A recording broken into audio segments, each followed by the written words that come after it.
په تاریخ کې همیشه د پاره خلکو خپل کورونه په کرا ورکړي دي یا په محاله میاشت یا د کال، لیکن عصري نړۍ کې اوس خلک د هفتې او د ورځې هم خپل کورونه په کرا ورکوي، بلکې خلک چې اضافه اتاقونه لري Airbnb دغه ټول ماډل په دې باندې راغی چې د ژوند مصارفات زیاتیږي، ولې نه ته یو خالي اتاق لري په کرا باندې ورکړه. که ته زه پکې سړی نه پرېږدم ځکه زما سره فامیل دی، نو کولی شي یو زنانه ته هم په کرا ورکړي یو ورځې دوه ورځې. که ته د میاشتې هغه 10 ورځې هم په کرا ورکړي او تا ته د ورځې $1.5 ورکړي، دا $1500 شول. نو دا کافي یو اضافه انکم دی یو فامیل دپاره. یعنې دا زه فقط تاسو د مسلکي ډول نه وایم، عادي ډول هم دا کولی شي او خلکو کړي دي. دغه شارټ ټرم رینټل مارکیټ ډیر زیات په غټېدو روان دی. دا انډسټري په 2022 کال کې دا $100 بلین انډسټري وه، یعنی $100 بلین ارزښت دلته ترانزیکشن شوی وي، خلکو پیسې اخیستې وي او پیسې ورکړې وي.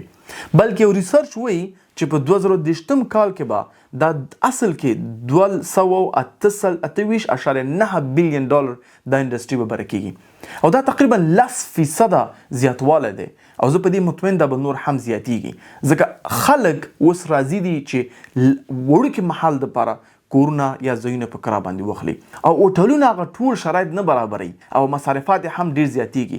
خلک ولې هوټل په کرا نه نیسي؟ ځکه چې په یو هوټل کې ټول فامیل پاتې کېدی نشي، هغوی ته څو اتاقه پکار وي، د یو کور احساس هلته نشي کولی، یو پخلی نشي کولی، هغوی باید بیرون ډوډۍ وخوري او مصارفات اکثر زیاتیږي. اوس دا شارټ ټرم رینټل ولې زیات شوی دی؟ یو خو ډیجیټل نوماډز سره.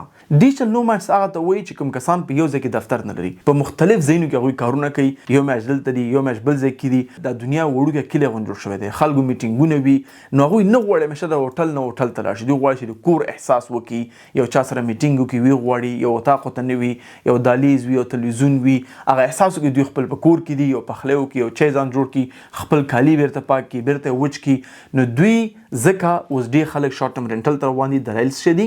یو دلیل دا چې هوټلونه په قیمتېدو روان دي، دویم دلیل دا چې ډیجیټل نوماډز یعنې ریموټ کارونه ډېر زیات شوي دي، خلک ریموټ کار کوي. دریم دلیل دا دی چې هوټلونه کم خدمات چې لازم دي هغوی نه ورکوي او Airbnb همیشه دپاره منطقي پاتې شوې ده. نو دا انډسټري یو ښه انډسټري ده، په غټېدو ده.